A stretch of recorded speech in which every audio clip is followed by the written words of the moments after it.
Hi, this is Pete Ekman. I'm the podcast host of the RoboZone podcast. I'm also the head mentor for Team 7056. When the COVID-19 crisis hit, I picked up on this article called the Montana Mask. It was a doctor that 3D printed a PPE mask that had a replaceable filter that could go in and out of the front of it. So in theory, you could use one surgical mask, chop it to 6 different filters, and put it in the front of a 3D printed mask so you could get 6 days out of one surgical mask instead of 1 day. And then it kind of grew. And by growing, I mean I reached out to the LCRA mentors, said, hey, do you guys have your 3D printers in your homes?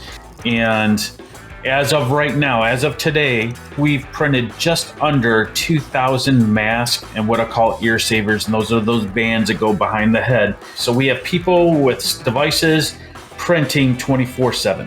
So we've given to St. Joe's Mercy in Livingston County. We've given to Ascension Genesis here in Grand Blanc, which is in Genesee County, and Ann Arbor, Go Blue, U of M. The Howie team is given to the local fire department, the local police department. We have a GoFundMe page that's up, and donate money. This filament that we use through our 3D printers to print masks, there was one company that I know of personally that gave me 10 reels of this material, and they're a local Michigan company, and that's 3D X Tech.